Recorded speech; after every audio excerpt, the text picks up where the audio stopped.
the world's great novels.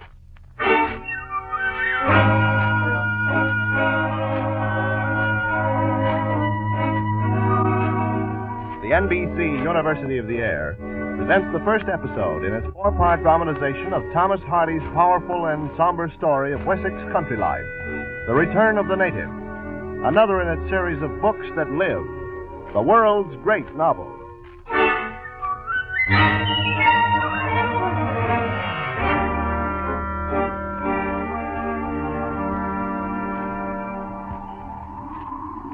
Night falls on Egdon Heath more quickly than on the rest of the earth.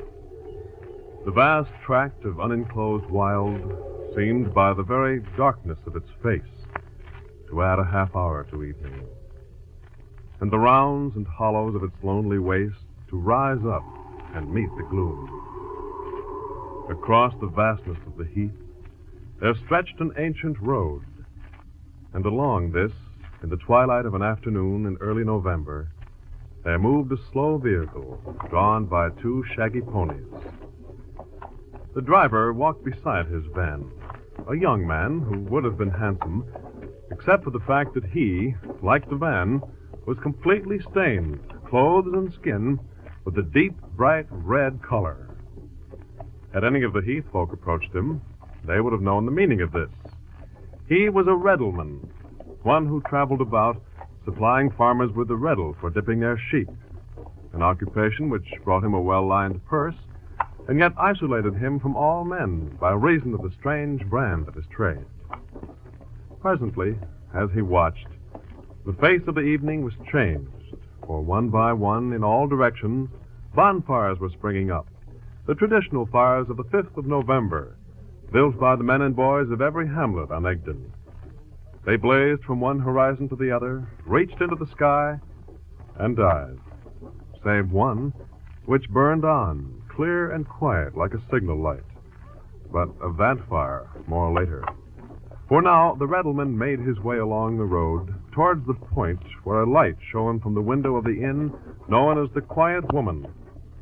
Almost at its door, he encountered the person he sought, a respected widow of the neighborhood. Good evening, Mum. Good evening, Reddleman. I think you be Mrs. Yeobright of Bloom's End? Yes. But I don't believe I know you. I'm Diggory Venn, Mum. Oh, of course. Diggory Venn. Your father was a dairyman. Yes, Mum. I was a friend of your niece, Miss Thomason. Oh, I'm just on my way to see Thomason now. You don't need to go, Mum. She's not at the inn. Why, of course she is. She was married this afternoon to the innkeeper, Mr. Wiley. She's not at the inn, Mum. She's here, in my van. What? But why? What's happened? I don't know, Mum. I was going along the road this morning about a mile out of Anglebury, and there she came, running after me, white as death, and begged me to help her. Help her? But what... She asked if she might ride, and then fell down on a faint. I put her in the van, and she's there now. Oh, my poor girl. Let me see her, quickly. Yes, ma'am. If you'll step around the back. Didn't she say anything? Only that she was to have been married this morning. Step in, Mum, and watch out for the reddlebags. Thomason? She's asleep, Mum. There at the front of the van. Thomason? Thomason? What? Oh, is that you, Aunt? Yes, my poor girl. Where am I? Nearly home, dear. Home. This is how I come home. Shall I step outside, Mum? No. Let me get out. I want to walk home. Yes, dear. Well, you'll not be wanting me any more tonight, Mum. Oh, I think not. But thank you, Mr. Venn. I did nothing, Mum. Good night. Good night, Diggory. You've been very kind. Now, Thomason, what's the meaning of this disgraceful business? Oh, Aunt, I'm so ashamed. I would think so. Now, stop your crying and tell me. It's just what you see. I'm not married. Oh, that man Wiley. Think what people will say. It was nobody's fault. There was something wrong with the license. A likely story. What was wrong with it? I don't know. Mr. Wiley can explain. He'd better explain. We're going straight to the inn and see if he's come back. Now, come along. Must I come too? Indeed, you must. But no telling what lies he'd think up. Just wait till your cousin Clem hears about this. Oh, he mustn't hear. How could he so far away? He's bound to come home sometime. Well, it serves you right. I forbade this marriage from the beginning. But now that I've consented, I'll have none of these fancies. You'll have to marry Mr. Wildeve now. He says we can be married in a day or two. We'll see to that, you may be sure. Oh, he's here. I can see him through the window. Come on now. Oh, Aunt. Hush. Thomasin, come in, come in. Thank heaven you've reached home. No thanks to you, Mr. Wildeve. She ran away, Mrs. Yeobright. I didn't want her to leave me. What else could she do? Could she be abroad in the countryside with a man not her husband? Aunt, please. Be quiet, Thomasin. Well, Mr. Wildeve? I made a mistake, that's all. I got the license at Budmouth, and it was no good at Anglebury. But why go to Anglebury? That was for me, because I'm not known there. So you were ashamed to be marrying him, and well you might be, a common innkeeper. I wasn't ashamed, Aunt. It was only that you disapproved so much. Everybody knew. Well, this proves I was right. And how will you look your friends in the face tomorrow? Aunt, I've got to talk this over with Damon. Will you leave us alone for 5 minutes? Very well, Thomas. I'll be just in the next room. Damon, this is killing me. How do you think I feel, the way she spoke to me? She's so angry. Does she think I did it on purpose? I know you couldn't help it. But what are you going to do about me? Do about you? I mean, we are going to be married. Of course. We'll go to Budmouth on Monday and be married at once. Here I am asking you to marry me, when you ought to be begging me. It's only for Aunt, you know. She's so proud. Well, don't worry, Tansy. I couldn't bear not to marry you. Thomasin! What is it, Aunt? There's a crowd of the Heath people outside. Oh. They'll find out. You'll be the talk of the neighborhood. They've come to give us a welcome on our wedding night. I can't let them see me. I can't. You slip out the back way. I'll manage them. Come along, Thomasin. We've been here too long as it is. We're going home.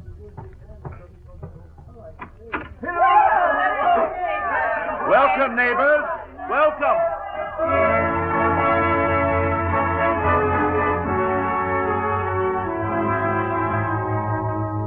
When he had served a round of drinks, and the last shouts of congratulations from the turf cutters had faded into the black night, Wildeve stood a while at the door of the inn, watching the little bonfire which still glowed clearly high above him on a hill 2 miles from the inn.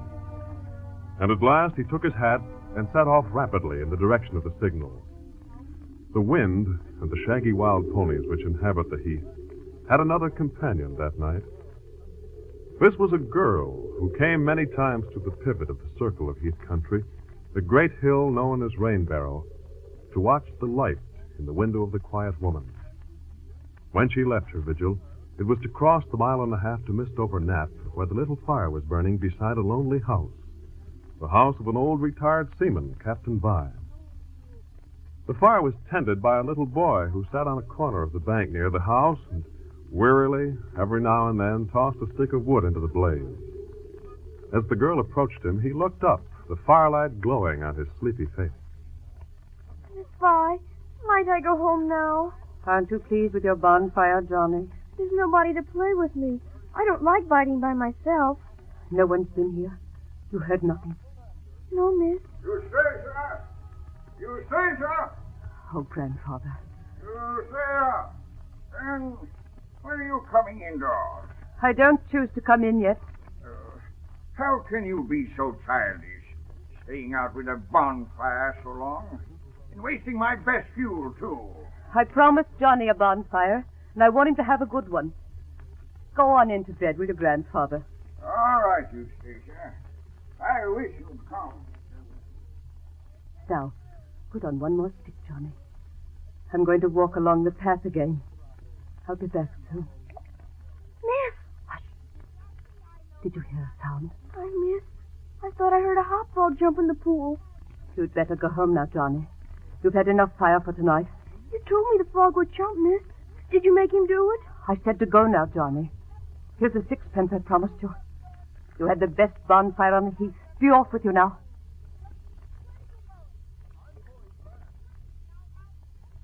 Damon? Damon? Yes? I'm here. Why don't you leave me alone? You didn't have to come. You give me no peace. I never meant to see you again. Well, you won't then. If that's it. You've said that before, sweet. You built the fire to call me. Only when I knew you were faithful to me. That you didn't marry Thomason. Who told you that? My grandfather. He headed on the road this afternoon from a reddlement. Damon, I was never going to forgive you for leaving me. But it's all right now. You're too kind. It was because you loved me best. It was because of that you couldn't marry her. Wasn't it? Have your triumph.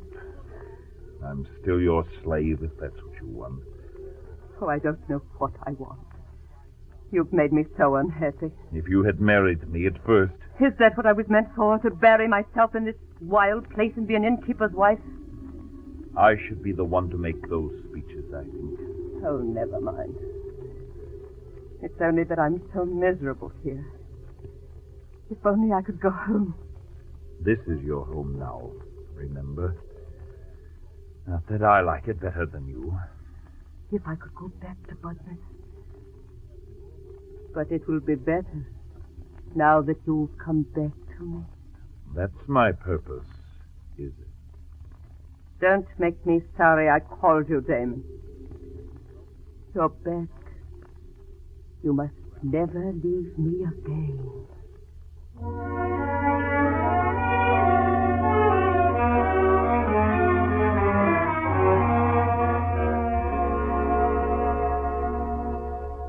Meanwhile, the Reddleman had placed his van in the shelter of a pit against the side of a hill. He sat in his little doorway, smoking a pipe, the salmon bowl of which was red as he. Presently, he was attracted by a sound above his head, and as he looked up, the loose heather and peat at the brow of the pit gave way. Oh! And something rolled down the gray sand to his feet. Hey, who be you, boy?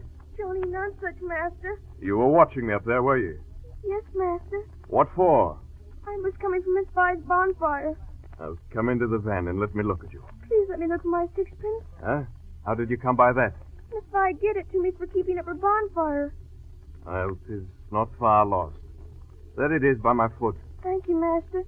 Can I go home now? Don't be afraid of me. We had a good bonfire up there? Yes, sir. And why did Miss Vi want a bonfire so bad she gave you sixpence to keep it up? I don't know. I was tired, but she made me stay and keep the fire. She kept walking up by a rain barrel. Oh? And how long did that last? Until a hop frog jumped into the pond.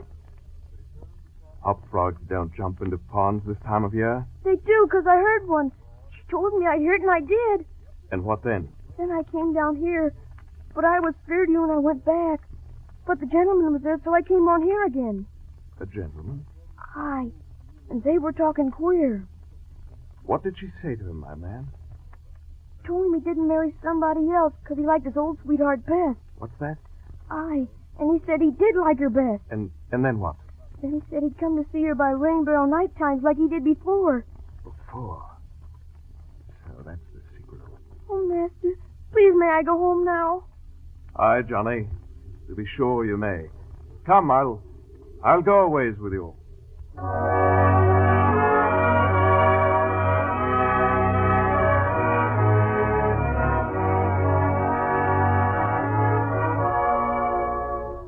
The Reddleman's trade was a lone one.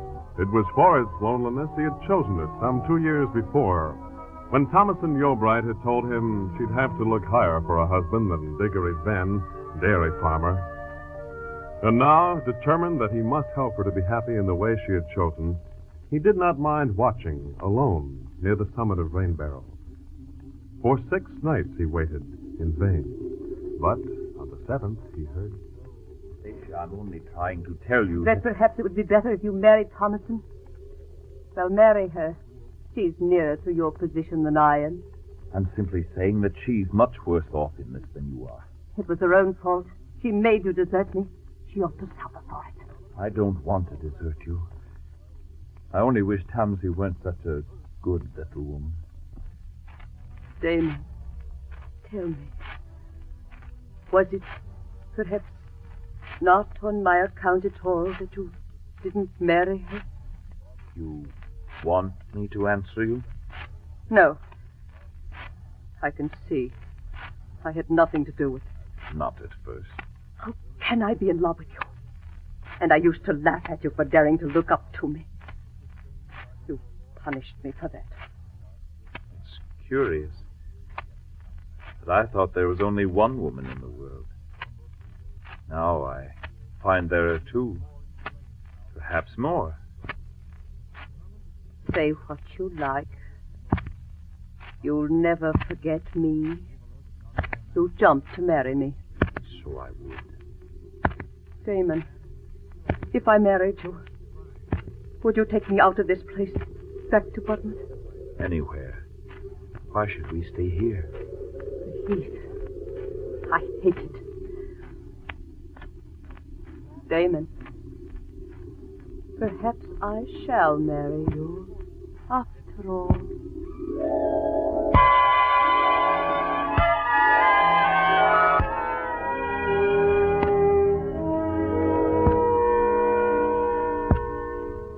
Eustacia was not accustomed to rising at the hour at which the Redelman asked for her at her grandfather's door next morning, but a sense of novelty at giving audience to that singular figure was enough to bring her forth. I've made so bold to come and see you, miss, because I've heard some strange news about the innkeeper and the quiet woman. Mr. Wildey? Well? There's some trouble on account of him, and I thought you might be able to drive it away. What trouble? You may refuse to marry Thomason Yeobride after all. Oh? And what has that to do with me? Why, miss, only that your beauty is law with any man.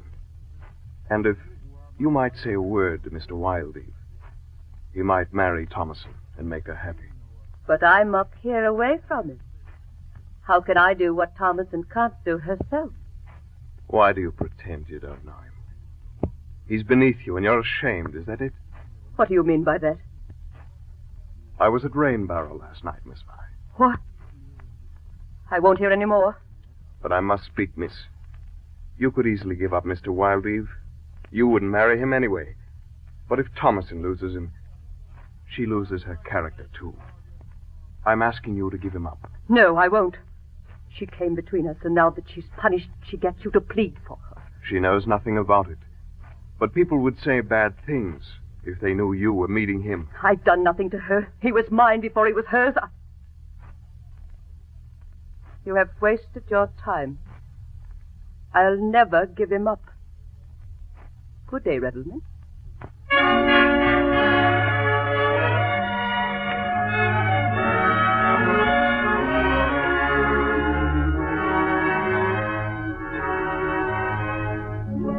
The Redelman had failed, and he knew of only one thing left to do. He found Mrs. Yeobride on her way to the Quiet Woman Inn. Might I walk a ways with you, Mum? Certainly, Mr. Vane. You'll be going toward the inn, I think. I am. To see Mr. Wildeve. You'll pardon my asking, Mum, but the wedding, has he said anything? We've seen nothing of him and heard nothing. Thomason can't go on this way. There is one thing, Mum. What's that? Thomason might marry someone else. But there is no one. There's me, Mum. You? I'd be happy to marry her, Mum. I'd have done it any time these 2 years, and she knows it. Why, it's very kind of you, I'm sure. But Thomason is devoted to this man, Wildeve. Aye, true she is. That's the only reason I'm going to him now. But what did she say when you asked her to marry you? She thought you would object. And other things. Well, she was right. I don't mean to be unkind. Also, she thinks she must marry Wildeve, and so do I. But if he won't have her... We must hope he will, and soon, if she's not to have a bad name. Well, I must hurry on now, Mr. Venn. I hope you'll not forget, Mum. I don't see that anything can be done for you, Mr. Venn. But you may be sure I'll not forget.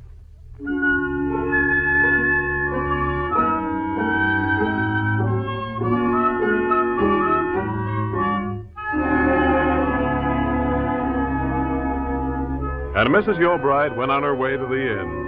But the meeting with the Redelman had made a difference to her, though not in the way that he had hoped. Mr. Wildeve, I thought it my duty to call today. Certainly, Mrs. Yeobright. Won't you sit down?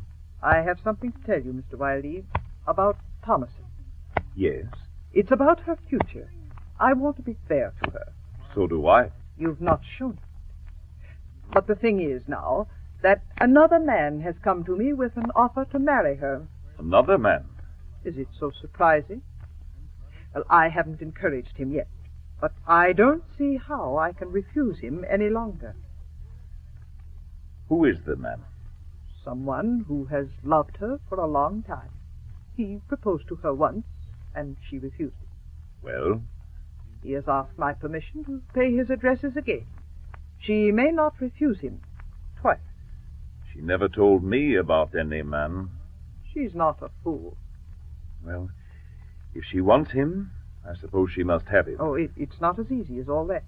I'll have to have your word that you won't interfere. Of course I wouldn't. But how do you know she'll accept him? I can persuade her. What do you want of me, then? Tell her to think no more of you as a husband. I don't know about that. I'd expected to marry her. We have heard that before. I don't want to stand in her way, but can you give me some time? Well, a day or two, perhaps, if you'll not see Thomasin in the meanwhile. I promise that. I wasn't prepared for this, Mrs. Yeobright. I have some things to think about now.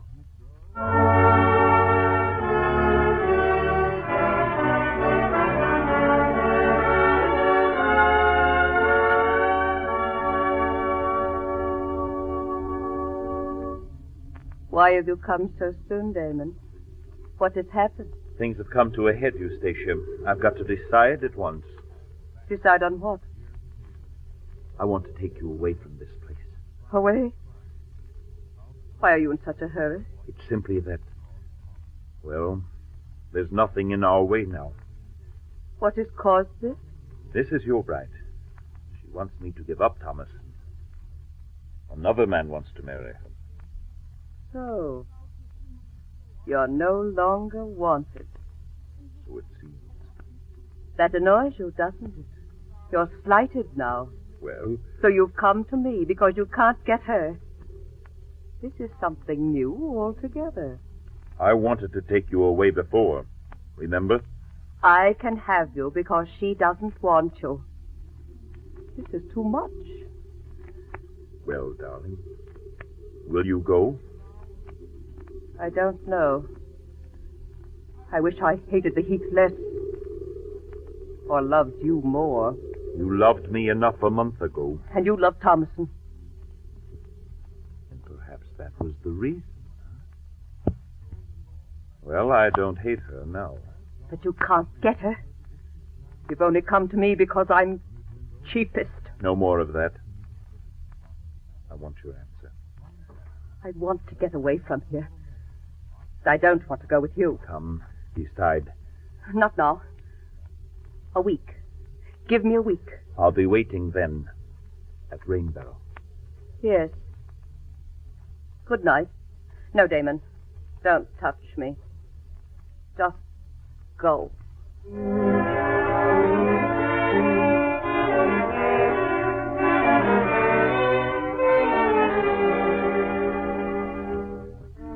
Such were the fruits of Mrs. Yeobright's diplomacy that Eustacia, secure of him at last, saw her lover now only as the man who was no longer wanted by any other woman. And as she returned to the house, she found herself in the peculiar state of misery attending the dawn of reason. That you, Eustacia? Yes, Grandfather. Where were you off to? Only a little walk. By the by, I suppose you've heard the Egdon news, eh? I've heard nothing. No? The men at the inn were all talking as though it were of national importance. Well, what is it? Yeah. Young Clem Yeobright's coming home. Clem Yeobright? Mrs. Yeobright's son. He's coming next week to spend Christmas with his mother. I've never heard of him before. Yeah? They say he's a fine fellow by this time. Promising boy, if I remember rightly. Where has he been living? In the haunts of vanity, my dear. In Paris. Paris? Manager to a diamond merchant or some such thing, I believe.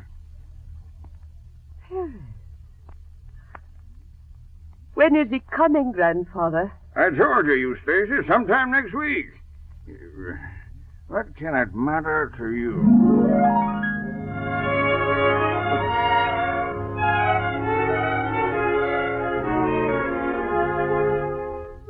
A young man coming from Paris.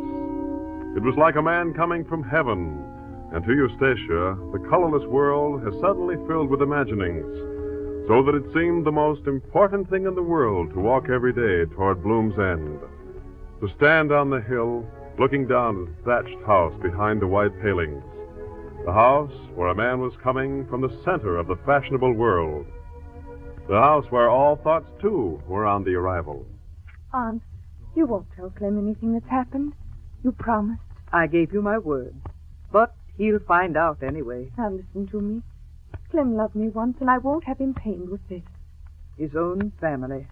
He ought to know. No one will dare to tell him for a few days. I'll be married by then. Will you? You think I can't make Mr. Wildeve marry me. But I tell you he will. Clem won't like this when he finds out. Oh, you should have told him you would be married in the beginning. He'll understand. I'll tell him if it's not all right soon. Will you go with me to meet him this evening? I ought to. Only... Oh, there'll be nobody to stare at you. Why, you haven't been out of the house in weeks. All right, I'll go. Dear Clem, I don't want him to think I've forgotten him. I wish he had been dearer. This thing with Wildeve would never have happened. There'd be no shame for my son to come home to.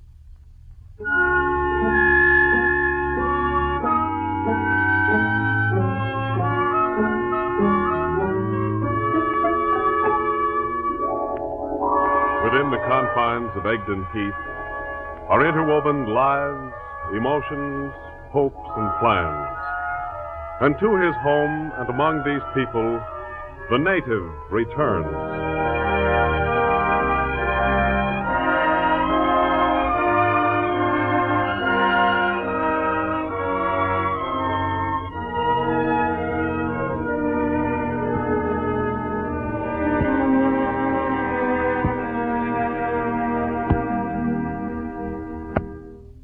The Return of the Native by Thomas Hardy is one of the world's great novels, brought to you each week by the NBC University of the Air.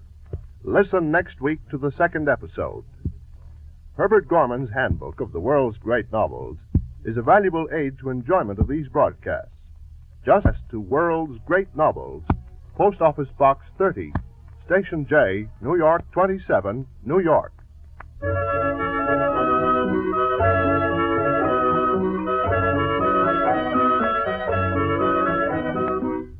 The Return of the Native was adapted for radio by Clarence Ross. The music was composed by Emil Soderstrom, and the orchestra was directed by Bernard Berquist. The entire production was under the direction of Homer Heck. David Garroway is the narrator. Eustacia is played by Nanette Sargent, Thomason by Doris Grundy, Mrs. Yeobright by Hope Summers, Diggory Venn by Larry Alexander, Damon Wildeve by Everett Clark, Johnny by Tommy De Leon, and Captain Vi by Sidney Elstrom. This is John Conrad. This program comes to you from Chicago and is a presentation of the National Broadcasting Company and its independent affiliated stations. This is NBC, the National Broadcasting Company.